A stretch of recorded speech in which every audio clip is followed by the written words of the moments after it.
What's happening, Jersey family? It's your boy Jersey Boy. We're back at it live again. We wrapped up the draft. Want to go ahead and take a look at some of our most critical players we were able to pick up. Take a look at what else the teams around the league were able to do. So we kind of struck out towards the later rounds, but I really love having these later picks because you never know what you might be able to get skill wise. We did pick up a pretty good fullback, which we needed.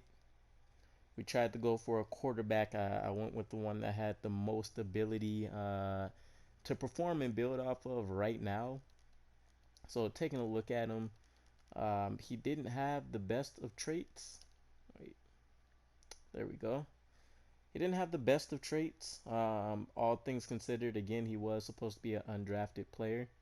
Where am I going on this screen right now? Sheesh. There we go. Jeez. So serviceable throw power, I would have loved to see that much better. There was someone that had A plus, but his other ratings were pretty poor. So he's gonna be good with accuracy right out the gate, and he's able to throw under pressure a bit. So figured we'll take that. I'm hoping we don't need to use him, but maybe we can build him up into something serviceable. And as much as it pains me, kind of do it the Patriot way and be able to get something back for him. Tried to pick up some people in the second level of our defense that might be able to contribute here. Um, Otherwise, the top half of our draft is where we really excelled. So we went with just another, kind of camp body at the moment at receiver. So we have David Saxton here. And skill wise, nothing really right home about either with his speed or his acceleration. But he's serviceable from the medium to deep route level for us. We'll see what we can necessarily do. I'm not expecting him to really come in and have to contribute a whole lot um, coming into this season. I also wanted another tight end so we can run some pretty decent two tight end sets. Now he's a blocking tight end, and you can tell with his speed and his overall skills here, he doesn't necessarily excel in one area or the another, but we put a real heavy emphasis on the offensive line this time around. So what I wanted to do was essentially use him as a sixth offensive lineman when we're playing, and we'll try to develop his receiving talents. We had Brian Hope. He's going to essentially be our slot cornerback that we're looking to develop. So he had really good speed that I didn't mind. He's able to catch the ball, which means when he has the chance to make a play, he's going to do so.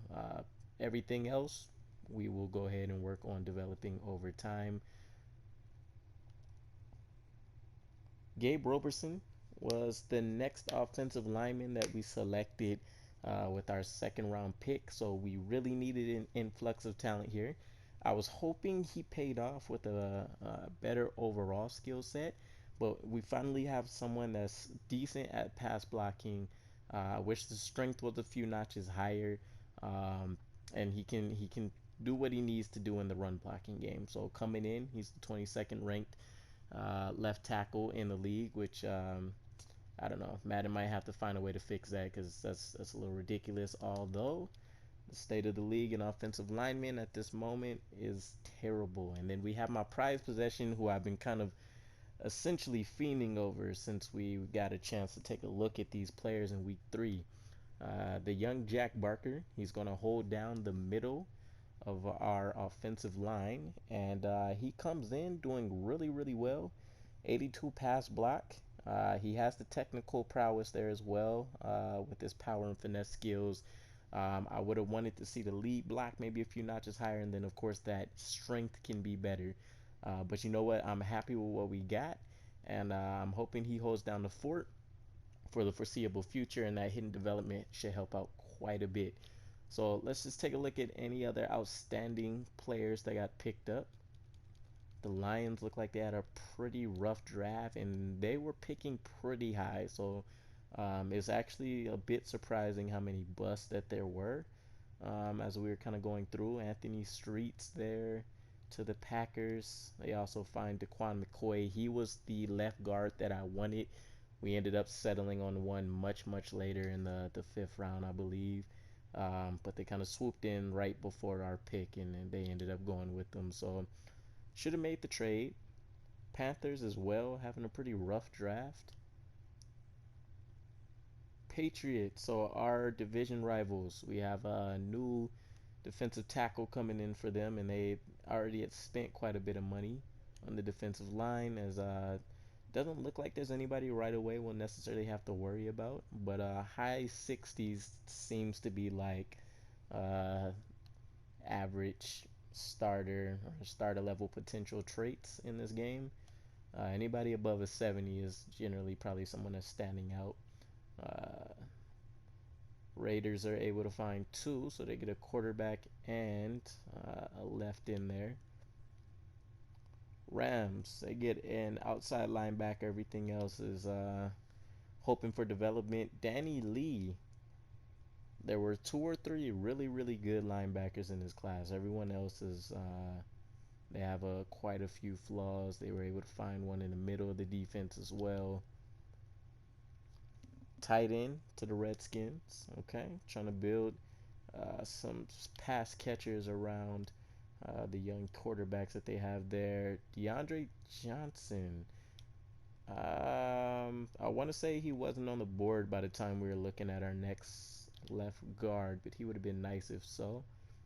Seahawks, they find a lineman, and they didn't do too bad trying to find offensive line talent. We know in real life they historically fail at that particular category of drafting. Texans, they find a cornerback. They also find a really good halfback to help keep things going there for that offense. Titans, Stephon Cousins, they pick up a really good guard. They get a young halfback as well.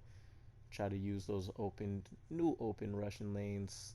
Tyrell Robinson, Donald Adams to the Vikings. So you can see most teams haven't gotten more than two or three players unless you are okay, I was gonna say unless you happen to be the Raiders, apparently, because they're knocking it out the park. Um, but who is our top player of the draft? Jaden Rush. Okay, so we picked up the best tight end overall, all things considered. Best halfback goes to the Texans. They also pick up the best cornerback, and the Ravens get the best linebacking core to help get after people while they are building up a lead. We also happen to get the best center. Okay. Well, all things considered, I was extremely happy with our draft. So I'll let this play through the end. So I just want to give an overall analysis of kind of what we're currently looking like and sitting at, because we still might potentially go and pick up some undrafted free agents or maybe anybody that's fell through the cracks. Definitely would have liked to have taken advantage of the cornerback group since it was top heavy. However, we made the most of what we were able to here. Ooh, Chiefs not having the best draft or many picks at all.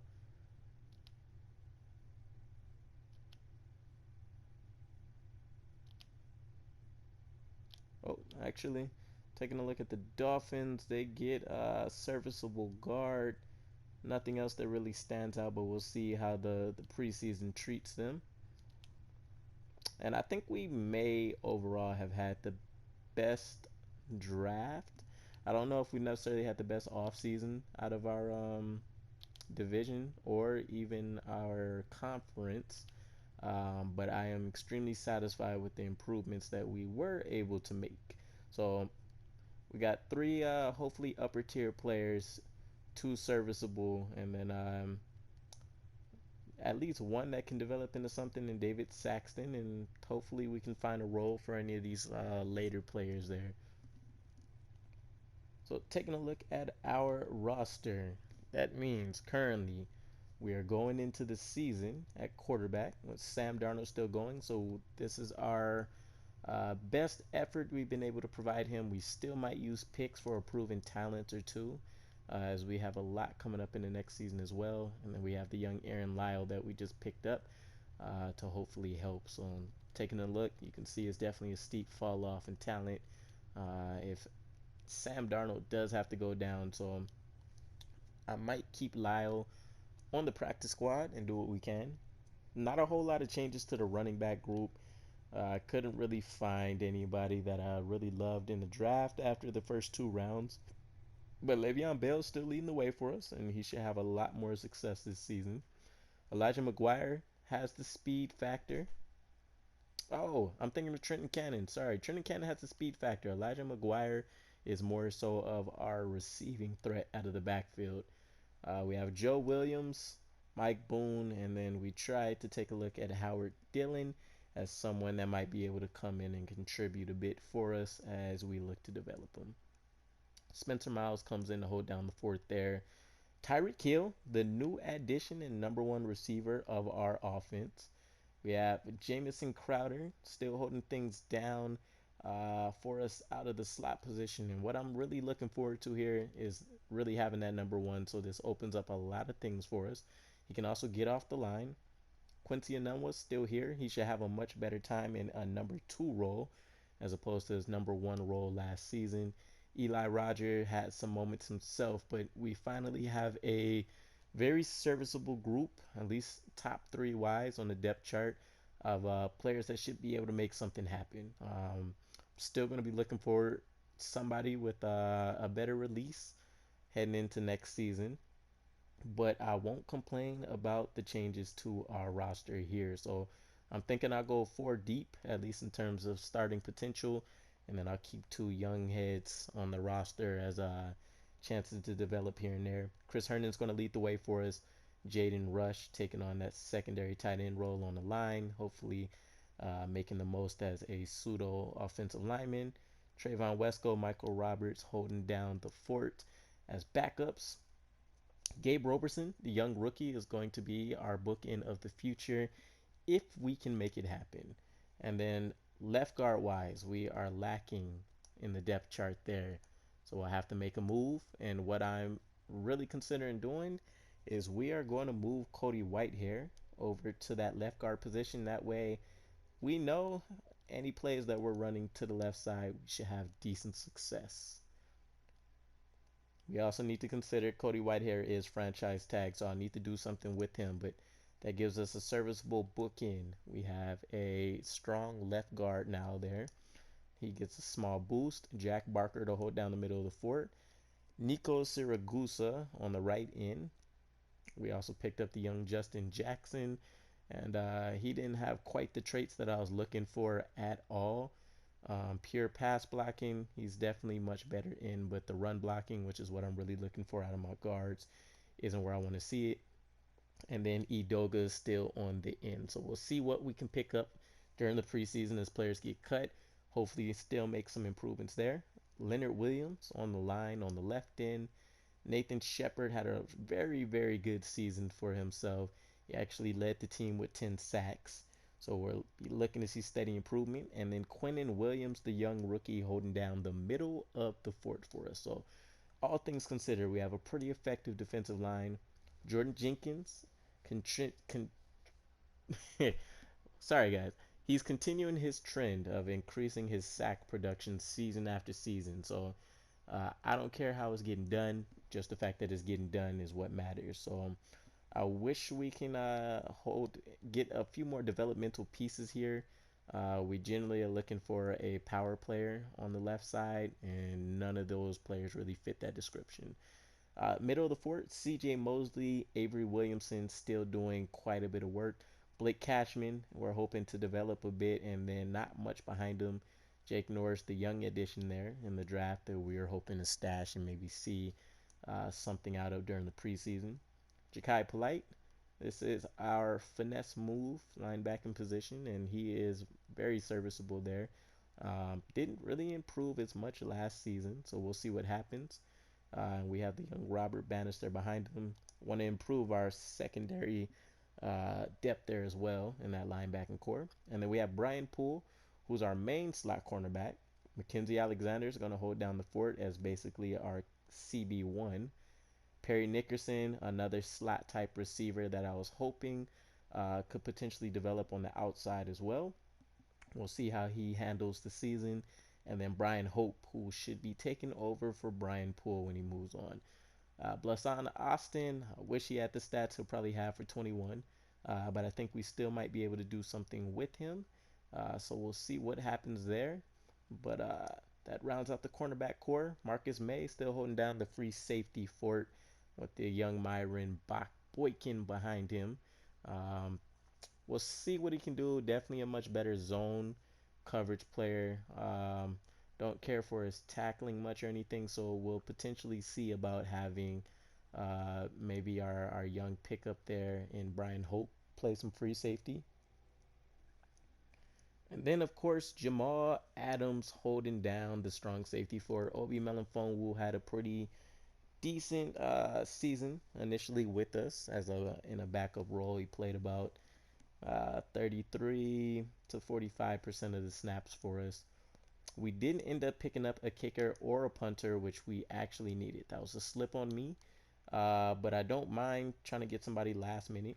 And as you can see, here were the draft picks that we had. Moving into next season, we have one first round, 3 seconds.